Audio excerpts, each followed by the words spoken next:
Hey, welcome to another episode. This is episode 46 already of our Tuesday night podcast. I can't believe the year has just flown by. 46 weeks we've been doing this, coming up on a year. So guys, we thank you for tuning in with us. Tonight's a live show. Tonight we're talking about accessory dwelling units, or ADUs, they're also known. Like I said, this is a live show. So if you're tuned in, watching us live, feel free to comment the questions that you have, and we'll be sure to get you the answers you're looking for. And tonight, all the way from Portland, Oregon, you got to love this technology stuff. I mean, some of the benefits that we can say that have come out of the last year and a half of the pandemic is we've gotten real familiar with connecting with people all over the country and world, actually, through platforms like what you're watching right now, where we can actually be tuned in with somebody from Portland, Oregon. Cole Peterson is who's with us here tonight, and he is an expert on accessory dwelling units. He actually wrote the book on it. I have it right here. I'm in the process of reading it. Highly encourage you to check this book out if you're interested in accessory dwelling units. The Backdoor Revolution is what it's called, and it's the definitive guide to ADU development. It's easy to say that Cole is the expert. And so thanks, guys, for tuning in wherever you're tuning in from. We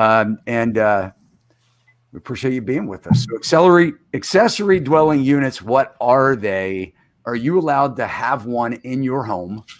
That's a big question. And what's the red tape involved with permitting an ADU and getting a license? How much does it cost to actually put one in your house? We're going to talk about this and more tonight.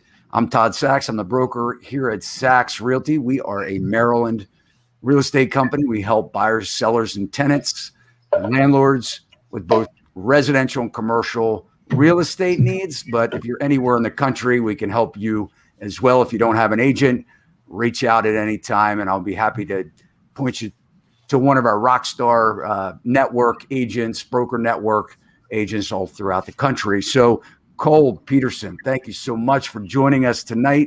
Thanks for being on the show. Go ahead and introduce yourself. Thanks, Todd. Yeah, my name is Cole Peterson. I live and work in Portland, Oregon, and do a lot of different things related to accessory dwelling units. I like to, I live, breathe, eat, sleep ADUs all day, all night, and I've been doing it for about 10 years. And I'm not a builder or designer, but I kind of like do a whole suite of different things for people who are interested in building an ADU. I guess I'd say in broad strokes, I do education, advocacy, consulting around ADUs for individuals, for organizations, for jurisdictions, for governments. And yeah, so that's kind of like my professional skill set. I do a lot of speaking engagements, and but I'm also my core interest is in helping get more ADUs built. And we can talk about why and how that's done, and where people are in that trajectory in different places in the country. Well, as a real estate broker and an investor myself, I have a lot of questions about ADUs. And so I'm excited to get started here and kind of unpack this for our listeners. ADUs have been called many things through the years, and depending on where you live, you've heard them refer to terms like the backyard cottage, or a basement apartment, a carriage house, granny cottage, laneway house, and in-law suites, and more. And by definition, can you just tell us what is an ADU? Sure. An accessory dwelling unit is a secondary housing unit on a single family lot. Pretty simple definition, although there's a host of reasons why that definition is kind of losing its efficacy over time, because the definitions of ADUs are both local in nature, and also they change in response to regulatory changes. And there's a lot of regulatory changes occurring in the United States. So starting at the simplest definition of an ADU, people think of it as oftentimes they picture in their head a granny flat, a backyard cottage, mother-in-law unit in the back. And that's a very common form of ADU, but it's also equally permissible to have a basement conversion ADU, which is what I'm sitting in right now. The one that you see on the screen is a backyard cottage style ADU. They can also be a garage conversion ADU, or an ADU above a garage, or an ADU beside a garage, or an attached bump out ADU, or an attic conversion ADU. But they're all different structural forms of being a secondary diminutive, architecturally subservient structure to the primary dwelling that has its own independent eating, kitchen space, bathroom space, bedroom space, and living space. I know early in the 20th century here in the United States, ADUs were pretty popular. And, after World War II and the big shift to the suburban development, what many of us have referred to as the donut effect, you have your city and then the outer neighborhoods, the suburban neighborhoods. A lot of the municipalities banned the ADUs through their zoning regulations. And, now, Cole, with the increased prices of housing, especially now, right? And the popular U.S. cities and the suburbs, we're seeing an increased awareness for the lack of affordable housing. This coupled with the higher demands in caring for our aging population, our parents, we're starting to see, and you've been doing it for 10 years, but now we're starting to see more recently, many government entities and advocacy groups, they're now supporting the ADU development. I know, here locally at home, we have a county that just went through major reform, and you're probably really familiar with that. Back in 2020, they updated, I think it was a couple years they were working on it, and but they updated their ADU requirements, removing some of the restrictions, not all, right, but some. And in the show notes. And by the way, guys, we will make sure that all of Cole Peterson's links are in the show notes after tonight's show.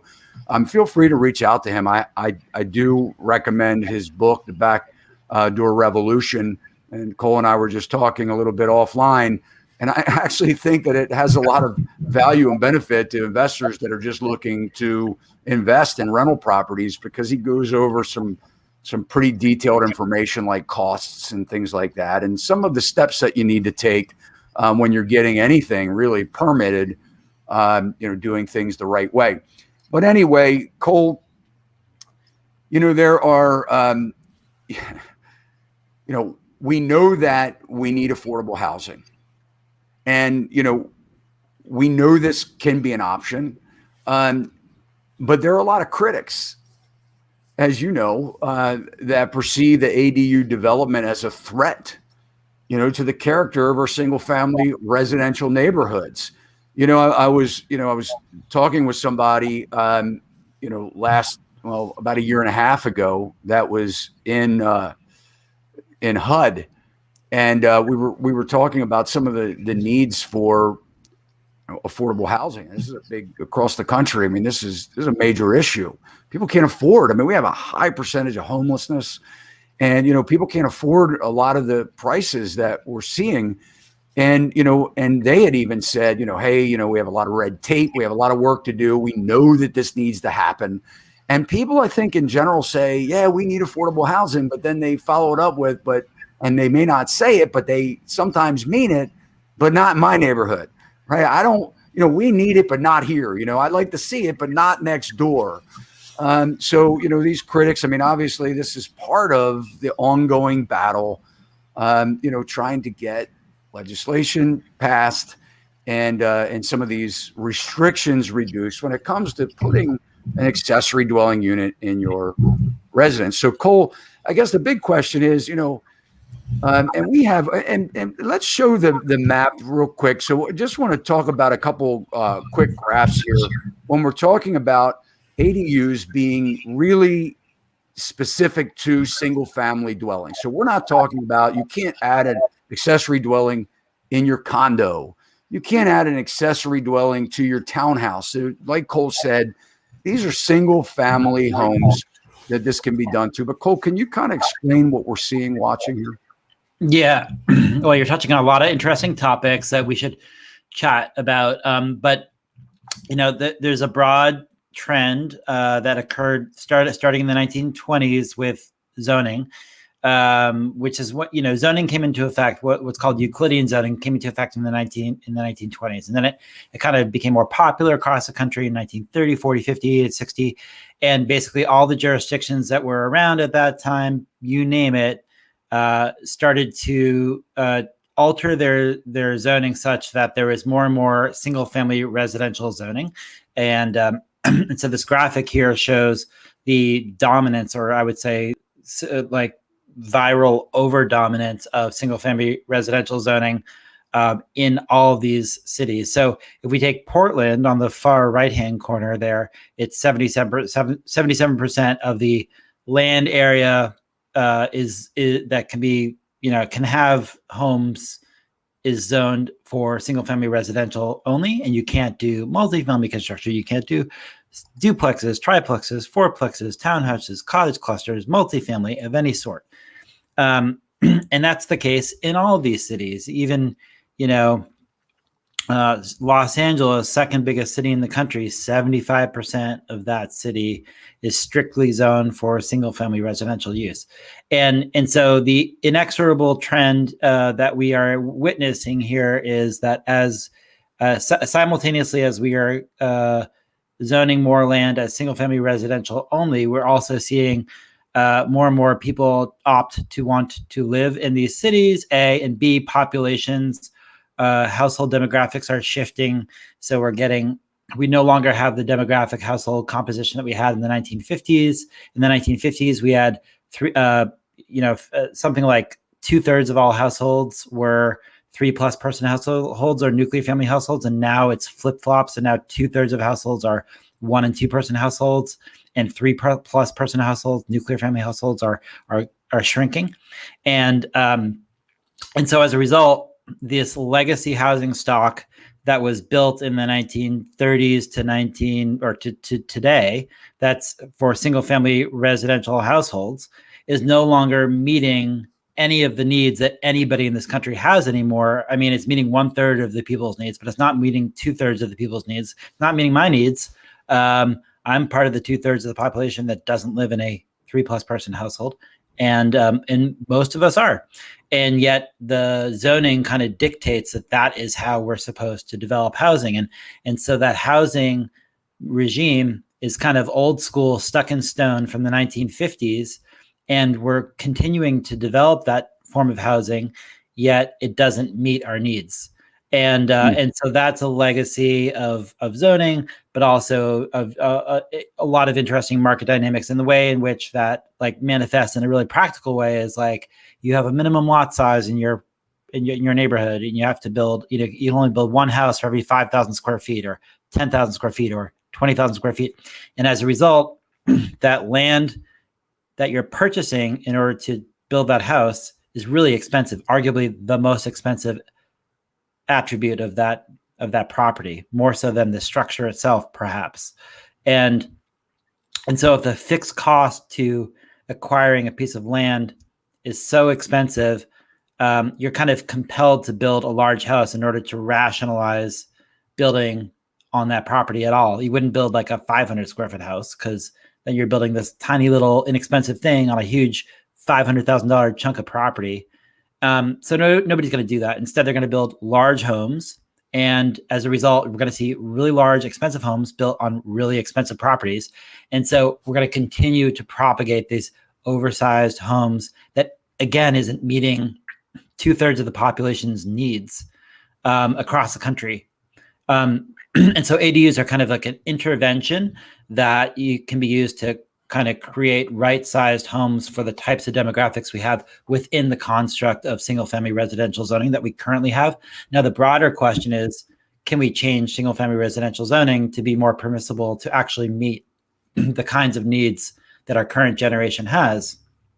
And that's something that I'm working on like in a lot of different ways, but ADUs are kind of like the first step into that conversation, that kind of regulatory conversation. Yeah, you just mentioned about how expensive it is to develop, and that is so true. A couple of weeks ago, I had breakfast with a retired land developer for a major tract home builder, a high-end tract home builder in the country, and so big that at one point in time they had 90,000 lots. So just to give you an idea.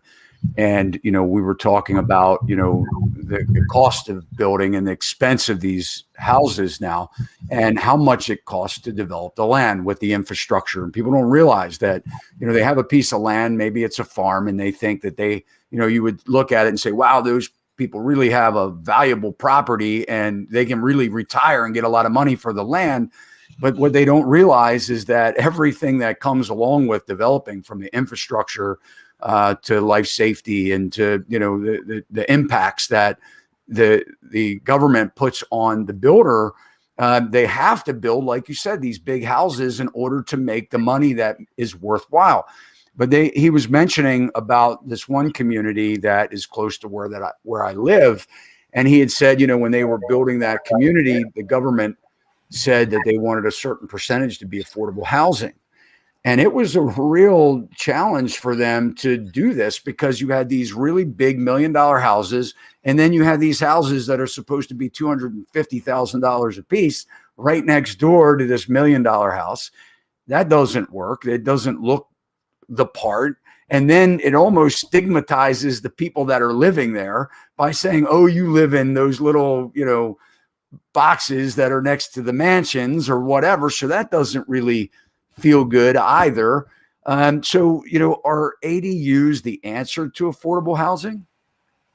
Yeah, there's certainly an answer. I think, it's not fair to put the affordable housing crisis in the solution of ADUs alone, obviously, but I think it's a really important first step at looking at what we can do within the single family residential zoning construct that we have, to help provide more naturally occurring affordable housing is kind of the term.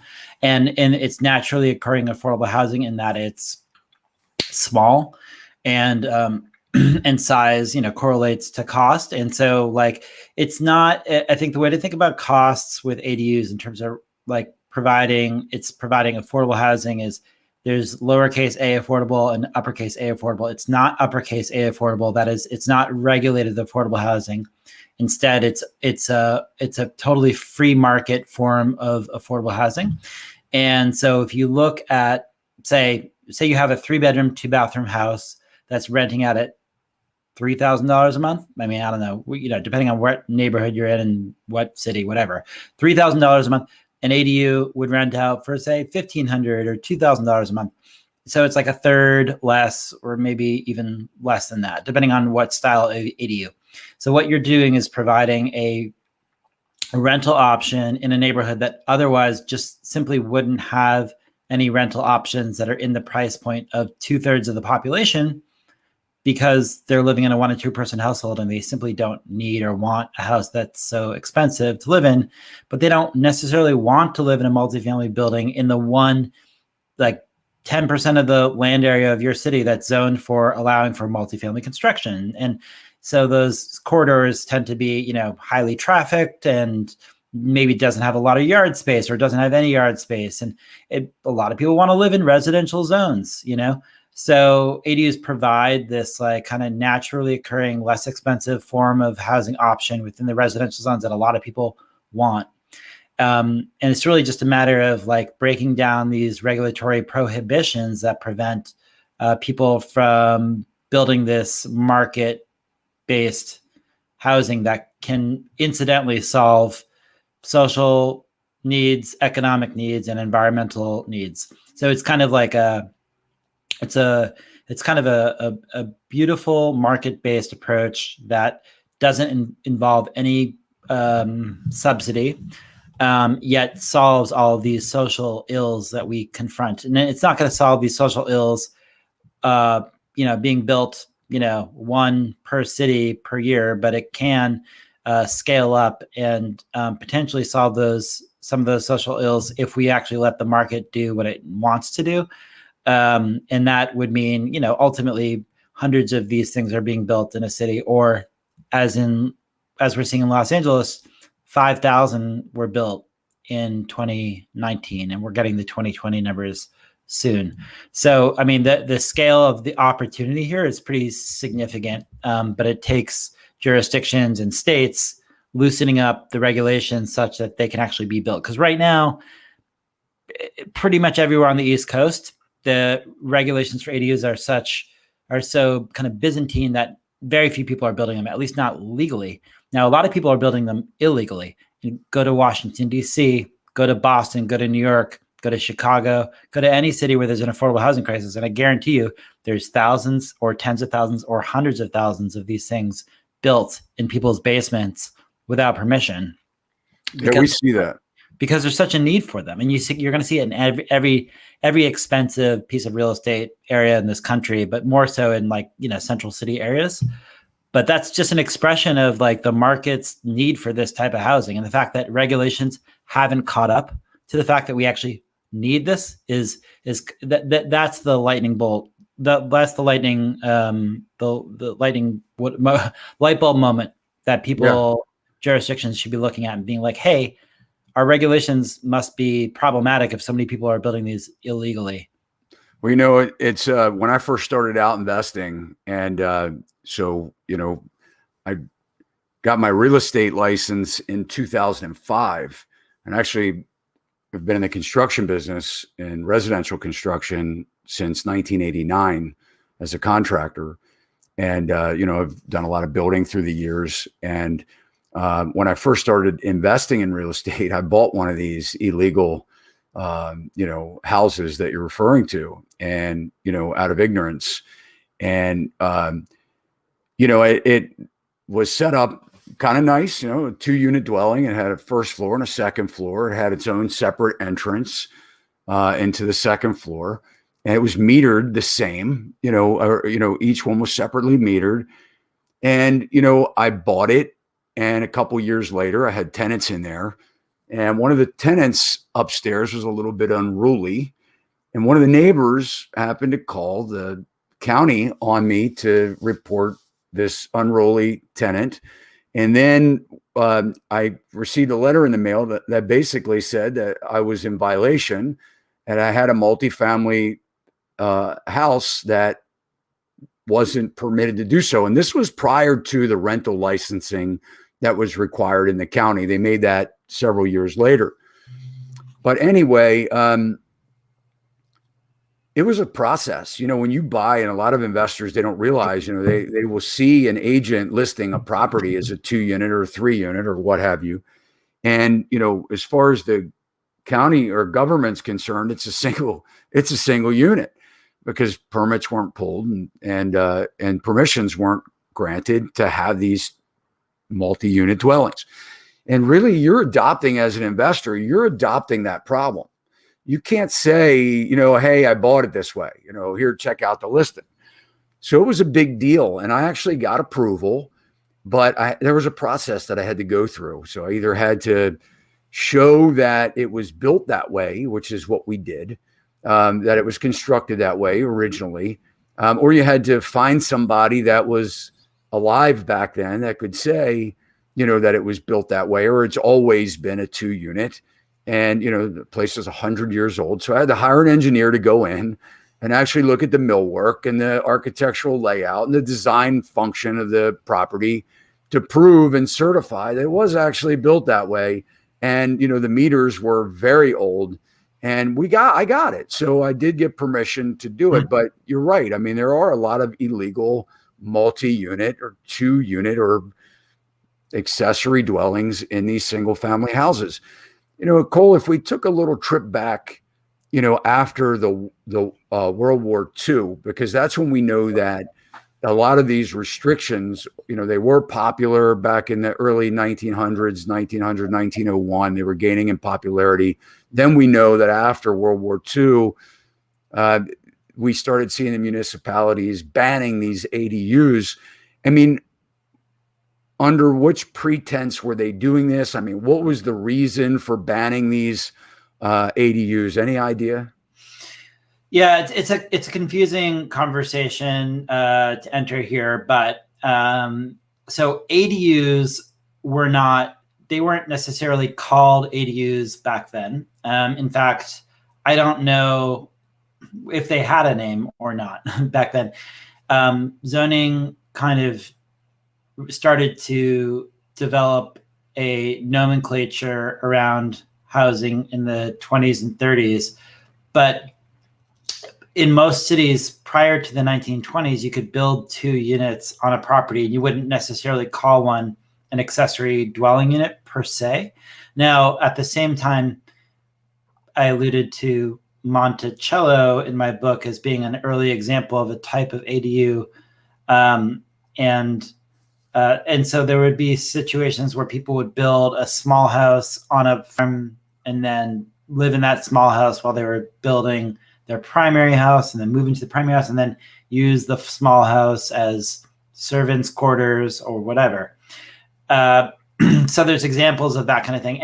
And you could go back, and it wouldn't be a stretch to say that since the beginning of mankind, people have been living together in family units, whatever, in caves or in homes or in huts next to each other. It's a very natural thing for this to have occurred. And it's only really this last 80 to 100 years that it's suddenly been banned, essentially, as a fluke of the kind of movement towards single-family residential zoning, which has, unfortunately, its roots are in racism. I mean, that's what it comes down to.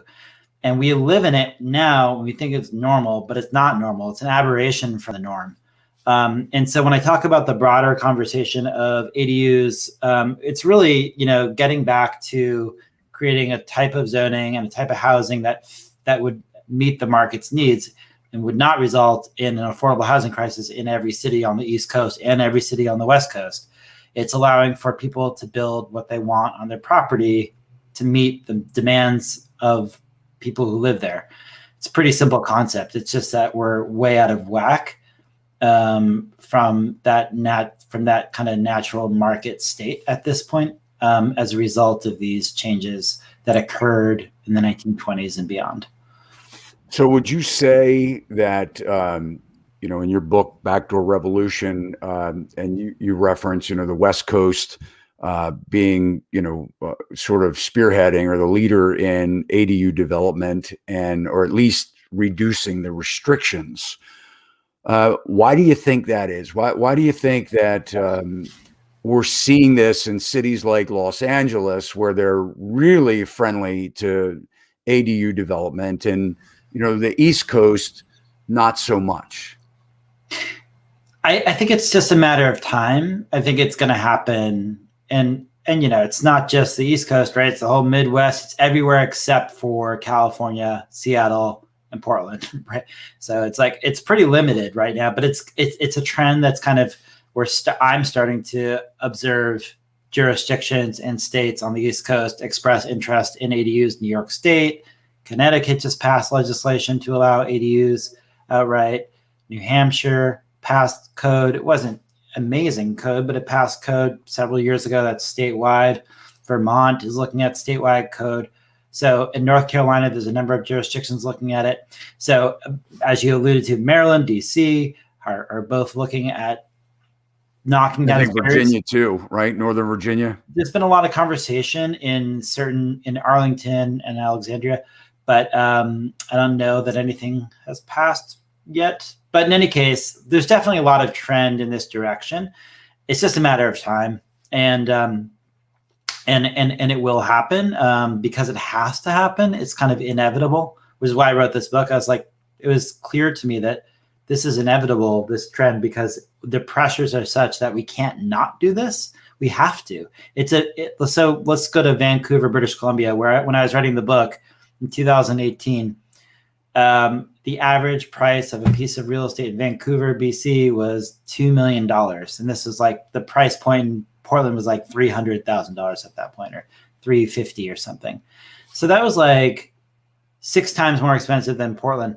And that's where Portland, have kind of taken our cues of, changing zoning is Vancouver, because they're kind of on the fore of these things as a result of the desperate need for change to accommodate their crazy economic market dynamics there.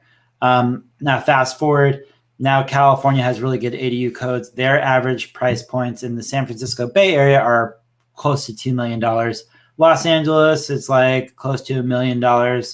We're all going in this direction at some point. Like Portland, the price points are now like 400,000 statistical average, but we're all going up. At some point, there becomes this like threshold where it's like nobody who's a normal person is going to be able to buy a piece of property anymore. The only way you can afford a property in Vancouver, BC 3 years ago was if that property came with built-in rental income in order to offset the huge mortgage that you're going to be incurring. So ADUs are not so much a cool thing or a hip thing. They're a survival strategy out of desperation. And that's, ADUs are like the first step in that direction. But, ultimately, we're going to have to talk about duplexes and triplexes and fourplexes for those same reasons. Cole, you talk in your book about the economic advantages to ADU development and growth. Can you just share some of those? Some of the advantages to ADUs for allowing them, for the individual or for the jurisdiction, or both? So, both, yeah, absolutely. From increased tax revenue to jobs. I mean, there's Yeah, I mean, one of the cool things about ADUs is in the age of the conversations being about automation and jobs going abroad, these jobs for development will not go abroad. They can't be. They have to be built locally. So it's going to be if you're sinking $200,000 into the development of an ADU, $100,000 of that is going to go into the local labor economy. So that's pretty cool. So that's a huge chunk. Then you're adding to the real estate tax base for the city. So they're getting another housing unit. They can take claim for another housing unit. A, B, they can get the tax, income from that. C, they get the system development charge or residential impact fee, one hit impact fees that jurisdictions receive when people develop new housing units, which ADU developers, homeowners have to pay for. So there's those benefits from the jurisdictional point of view. I mean, and largely, if they're thinking about this as an altruistic policy measure, they should realize they're creating opportunities for the market to create more affordable housing units than what is otherwise possible. It's arguably the least expensive form of housing that one can create in central city areas is ADUs, because why? ADU owners are not paying for the land, and so they don't have to build that into their pro forma when they're building out an ADU. The land is free. Right, so that's the big economic win from a developer's point of view.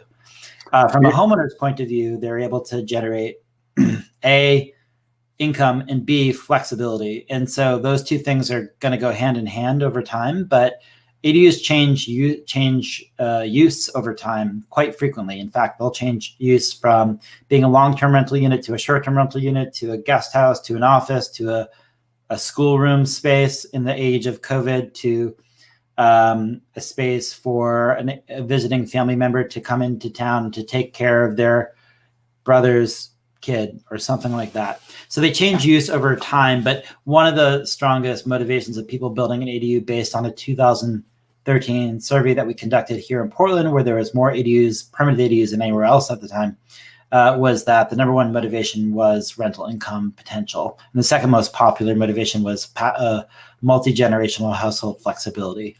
So those two things are both motivations for a lot of people at the outset, and they change over time.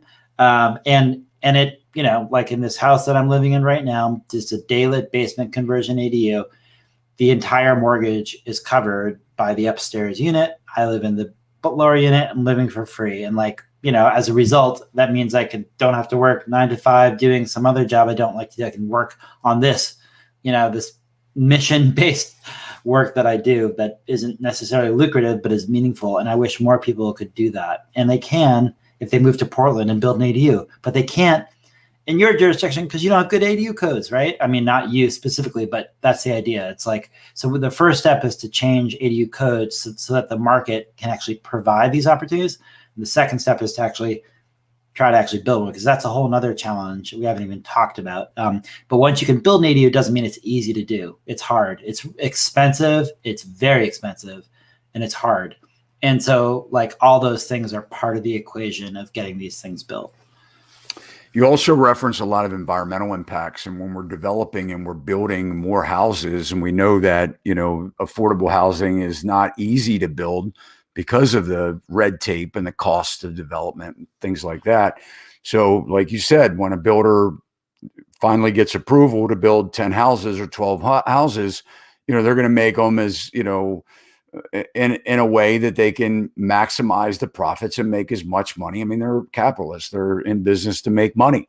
But there are a lot of environmental impacts that are reduced by having, you know, ADU development. Can you kind of go over some of those? Yeah, there's two big impacts that are really substantial. And so I'm coming at this from the environmental angle. That's why I want to see more ADUs built, because I want to solve the climate change problem, right? And this is my way to do it, my little way. So ADUs will tend to be built in the areas where there's the highest rental market demand, and that is going to correlate directly with high walk score ratings or highly walkable, bikeable locations.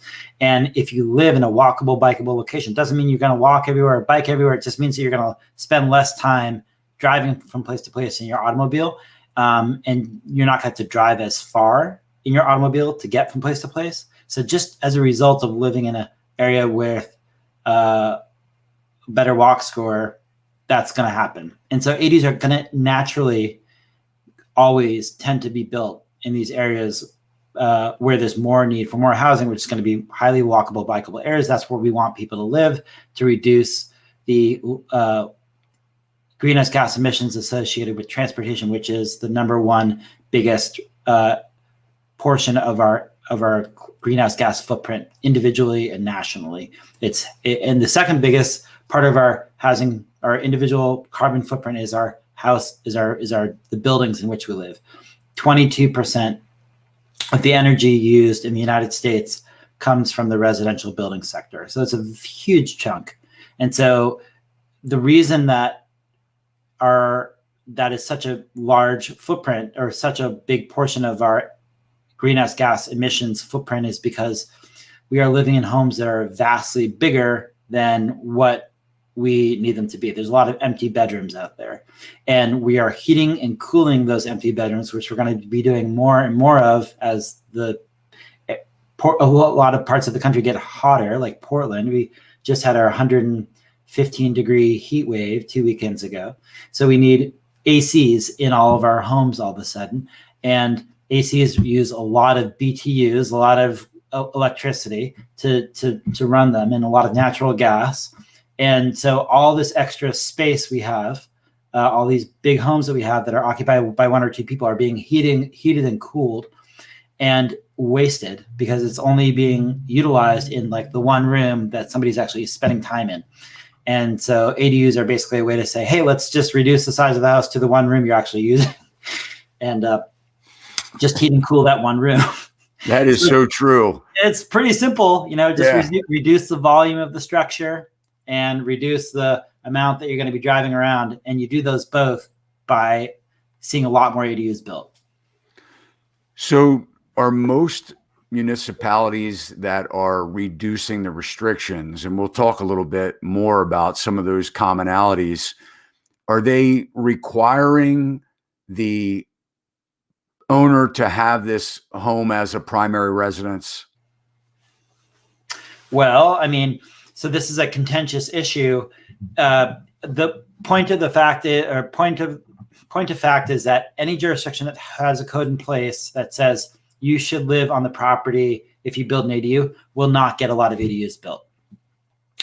And that's unfortunately the entire East Coast of the United States.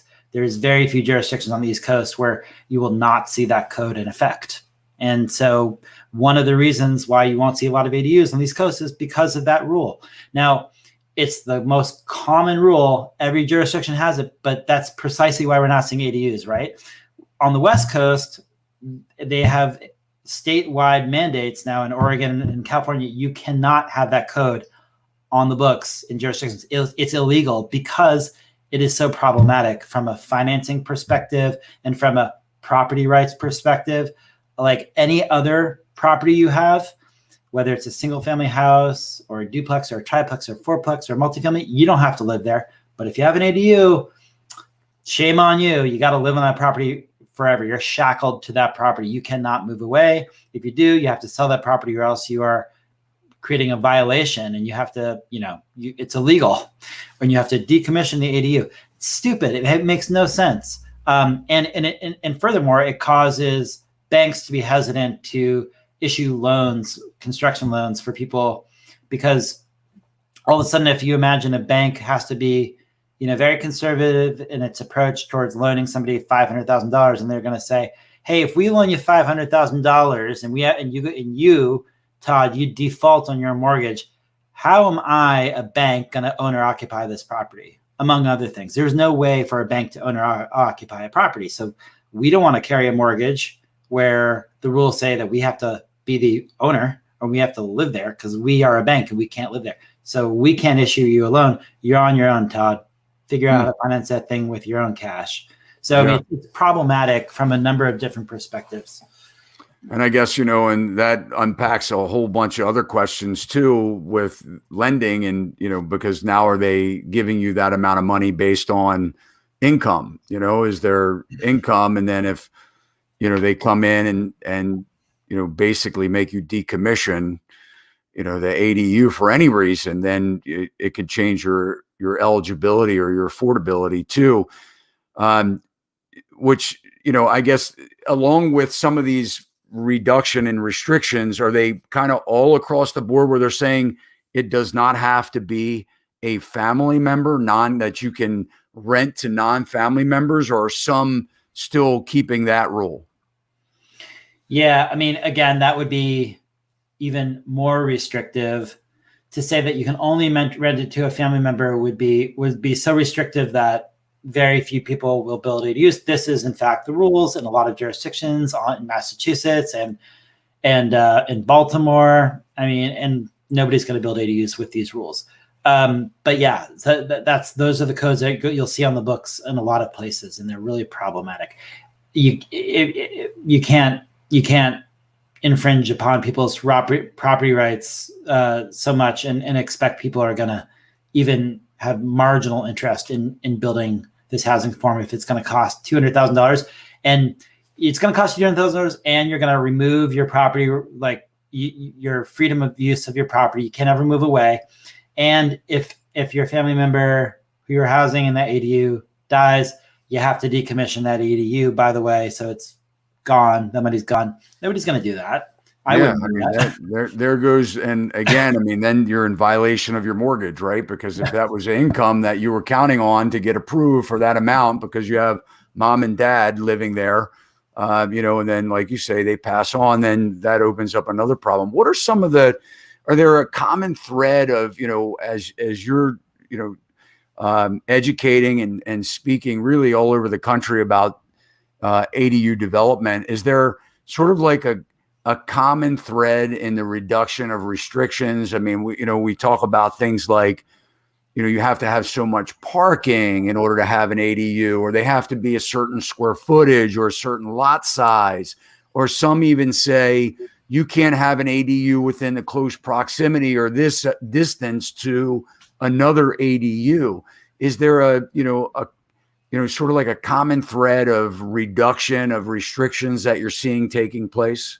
That's a great question. And yes, and the reason I wrote this book was, partially for homeowners to learn how to build an ADU, but the whole second half is dedicated to answering that question, which is like, what are the common things that cities have on the books that are preventing people from building ADUs? And it's a lot of the things you just mentioned. It's off-street parking requirements is the number one thing, along with owner occupancy requirements. So that is jurisdictions will say, if you build an ADU, you have to build not an extra off-street parking spot, which sounds good on paper, but unfortunately it makes it impossible to build ADUs in most properties, because the kind of properties where we want to see people build ADUs are usually going to be small, because they're going to be urban, walkable, bikeable, central city areas. We want ADUs there, but those lots can't accommodate geometrically another parking spot in addition to an ADU. It's just too much stuff. It doesn't. I think Montgomery County said that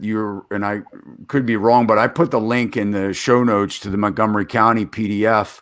I think they talk about needing 3 extra parking spaces, off-street parking spaces, in order to have an ADU.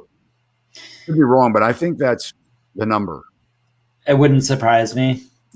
Like I've seen a lot of codes out there that are that Byzantine. And that's, Montgomery's attempt to make a better ADU code than what it was previously. So there's a long way to go. And so those are 2 big ones. Other big ones are, it has to be a minimum lot size of, say, 10,000 square feet or 20,000 square feet or 1 acre, right? So you're saying, yeah, the really wealthy people, they can build ADUs, but nobody else can build ADUs. That's not cool. Another one that's pretty common is saying the ADU can only be 25% of the size of the primary house. Again, that's a regressive regulation that says, hey, if you're loaded, if you own a big house, you can build a decent sized ADU. But if you own a 1,000 square foot house, you can only build a 250 square foot ADU, which, by the way, doesn't pencil. I would never recommend to anybody building a 250 square foot ADU. You want to build like a 600 to 800 square foot ADU generally, because that can accommodate 1 bedroom and the numbers work. It doesn't work if you're going to build a 300 square foot ADU typically, or it's not advisable. So having this kind of 25% of the primary house thing is another regressive common standard. Having large setback requirements saying the ADU has to be 10 feet or 20 feet from the side or rear property line. That's really, that doesn't can't geometrically accommodate an ADU in that case. Saying that the ADU has to be inside the main house as opposed to a detached ADU. That's really common. Unfortunately, internal ADUs only represent like 25% of all the market of ADUs. Most people want to build detached ADUs. So if you don't allow for 2-story detached ADUs, you're foot capping yourself severely. Most jurisdictions don't allow detached ADUs, let alone 2-story detached ADUs. So there's a lot of things like that get pretty into the weeds. We can go into utility connection and administrative fees and permit fees and residential impact fees and a lot of different things that become problematic. But I don't want to bore your audience with all that. They can read the book if they want to get those kind of details. Do you see them developing some type of building code book for IBC, for like a IBC, International Building Code, or something that, a lot of the municipalities use for just standard building, regulations? Do you see them developing something that would be specific to ADUs that would be easy for everyone to adopt? The thing about ADUs is they are built to the same residential codes as every other structure. So there's nothing built different about the building technology itself. Rather, it's the planning and zoning terminology. But as far as the size and needing to be separately metered, or, like you said, parking or height restrictions, or, that just sort of falls into the standard building code at this point. Well, not some of those things are deemed planning and zoning. So like off-street parking requirements is planning and zoning. If we're talking about the building shell itself, like the building, like how you build, like heating systems and staircase codes, all that stuff is the exact same for a house. But it's the planning and zoning regs that deal with the look and the feel of the structure on the property, how big of a thing it can be, how far it has to be from the property line. It's basically the placement of the object and the size of the object. Those are the planning zoning regs, and those best practices are spelled out in my book, but also in AARP recently did a guidance document called the Municipal and State Model Ordinance. I think it's something like that. So if you Google AARP ADU Model Ordinance, it'll pop up, and that's very current, contemporary best practices guidance for planning and zoning officials to look at to enable better, more conducive regulations for ADUs. But the building technology itself, there's nothing special about it. Any builder who's ever built a house can build an ADU without knowing anything about ADUs. Once they know where it should be built and how big it should be built, they can do it. It's the same as any other building. How would somebody know whether they can have an ADU in their neighborhood? Going through some of these, codes and, laws can be quite laborious and time consuming. Is there an easy way of determining whether it's allowed in your neighborhood? I wouldn't say it's easy, Todd. It's kind of like, unfortunately, having poked into the codes of many jurisdictions, they're not among many other challenges. The codes are not well laid out. There's not a lot of data about ADUs. So really, unfortunately, the old school method here that you're going to have to try is, well, two methods. One is first Google the term ADU regulations, name of city, insert name of city and state here. Do that. If you're lucky, you'll be in a jurisdiction that has a document that describes the ADU regulations well. I would say that would apply to like 10% of jurisdictions. It's not very clear in most cities unless they really are like focused on ADUs. It's what they should do. It's what I list out as the best practice, but most jurisdictions are not doing that. So when that method fails you, then you call the planning and zoning department. You ask them, hey, what are the, use the term accessory dwelling unit regulations? You might be in a city that simply doesn't allow them.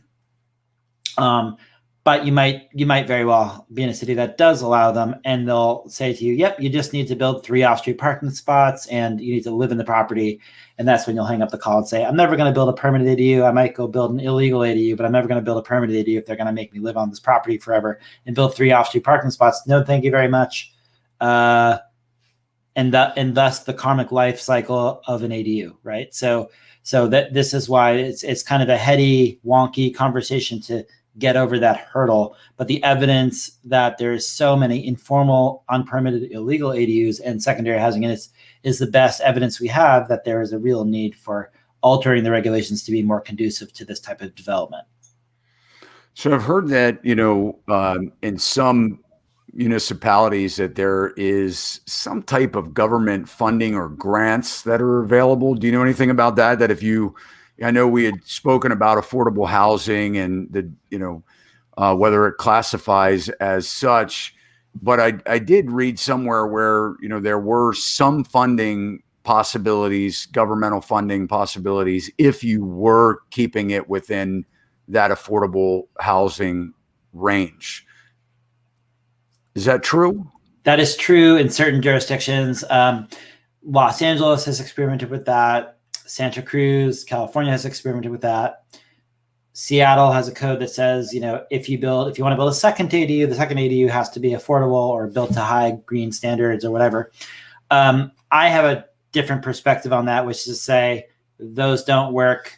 They have been tested to all fail. Nobody's interested in grants or funding opportunities if it restricts their ability to use their ADU however they want. I recently did a podcast interview with a woman from Edmonton, Alberta, Canada, where there's a good ADU development trend there. And in their city, they offered $20,000 grants if people would rent out the ADU to 60 to 80% median family income household brackets for a period of 10 years. And basically, she concluded nobody was doing it. And the reason why nobody was doing it is because the market rate rents that people could get would generate far more than $20,000 of revenue in 10 years. So why would people want? It's a bad form. They might opt voluntarily to rent it out for less, and then one day when they realize they need more money, they could rent it out at market rates. But they don't want to hinder their ability to rent them out at low to low income brackets, but the thing is, like, we're talking about amateur homeowner developers here who've maybe never been real estate or never owned real estate, never rented, never been landlords. And to then say, on top of this incredibly complicated, incredibly expensive process, you're also going to have to enter into this very rarefied form of highly regulated landlording. It doesn't mix well with the types of people who are going to build ADUs. I mean, maybe one day could institutional investors start building ADUs, but that hasn't happened yet. It's mostly mom and pop homeowners. And so these grants that are tied to capital A affordable housing have simply not worked. And so I discourage jurisdictions from even trying that approach because I haven't seen it work yet. Obviously, we all want to solve affordable housing. I think, there's ways to do that with ADUs, but it's mostly a matter of getting more ADUs built because they 10% of them, or actually 18 to 20% of ADUs rent out at far less than market rate. So if the average rental unit was, say, $2,000 a month, the average ADU might rent out for $1,000 a month, or 20% of them. And 8 to 10% of them rent out at $0 a month. They're going to granny or grandpa or family member. So they're already vastly exceeding the requirements that a lot of affordable housing requirements that jurisdictions have in place for multifamily construction without any intervention whatsoever. So my bottom line is, like, let's just get more ADUs built and they'll naturally solve these problems that you guys are trying to address without any intervention whatsoever. So through your years of ADU research and your public speaking, and, certainly being an advocate to ADU development, is there a specific case study that you reference the most? Oh, that's a good question. My own, because it's the most meaningful to me. But I built 2 ADUs, and I'm going to build a third. Incidentally, Portland is going to allow 2 ADUs starting in August 1st, and so I'm going to take advantage of that pretty quickly. But aside from my own, I go through a lot of case studies in this book, and on accessorydwellings.org, there's probably about 100 case studies, which is a website that I run. That's kind of a group blog.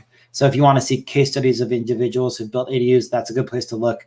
But, I think almost everybody I talk to, yourself included, has stories of ADUs in their life. They just didn't realize they were called ADUs, and they probably weren't legal. I grew up with an illegal ADU in my house. I didn't know it was an ADU at the time. My dad, on a separate property, when he was divorced, had an ADU in his house. He didn't know it. I've rented out spaces that are ADUs, didn't know it. So I think a lot of people have had firsthand experience with these housing forms and just didn't realize it because of the proliferation of them in so many areas where people live. But yeah, there's a lot of great firsthand narratives everywhere you look with this stuff. How about next steps, for advocates and planners? Do you see ADU development continuing to gain momentum? As an answer to affordable housing, or what kind of roadblocks do you see ahead? I see. The work that I'm continuing to work on is this regulatory change, right? At the local level, unfortunately, we have 100,000 cities and towns whose regulations need to be updated.